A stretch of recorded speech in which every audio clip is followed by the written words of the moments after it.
Hey everyone, I'm going to show you how to do a quick side with quinoa, wilted spinach, and cherries. And I love this side because it's really satisfying. You can make it part of a complete meal. And I'm using quinoa as the whole grain.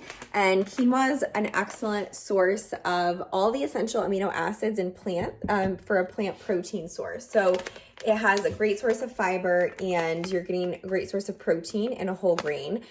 So I love to have that as part of the side. And then you're also getting vegetables and fruit in this. So it's a really good option to include all different food groups. So the first thing that we're going to do is I'm starting to heat some oil over here on the stove. So I have this on about medium-high heat and I have a cast iron here. I used safflower oil as like a neutral cooking oil. And then I prepared the quinoa according to package directions. And this I already made ahead of time. So this is a cup of quinoa dry. So the ratio to make quinoa is 2-to-1. So 1 cup of dry quinoa to 2 cups of water or liquid. And I have this already pre-cooked, like I said, ready to go.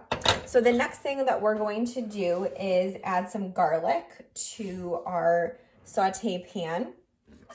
So I used about 2 cloves of garlic, chopped finely, and I'm just gonna stir that around. And then the next thing we're gonna add is some ginger. So there is actually no ginger root in the grocery store right now for whatever reason, but I'm all about substituting and doing what you can with what you have. So you have to get resourceful, and this is just a ground ginger, so this will be fine. And I'm using about a teaspoon of the ginger. This recipe calls for cherries. So I am using frozen cherries. And these are great because you can add these with really nice sweet flavor that it's going to bring out in the recipe. So I'm using a cup of frozen cherries and I'm gonna add them to so we're getting a lot of great flavor from the garlic, the ginger, and the frozen cherries together. I'm gonna add a little bit of salt. After you stir this for about 5 minutes, you're gonna add this spinach. Just fresh spinach and about 10 ounces of spinach we're gonna add to our dish.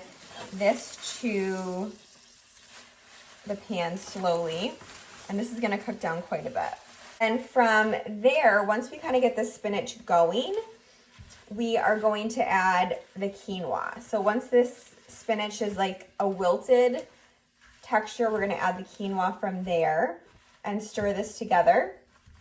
We're going to top with some fresh orange juice. So I'm gonna squeeze this orange right on top of the salad, and you can have this as a nice side, or you can make this to part of a complete meal.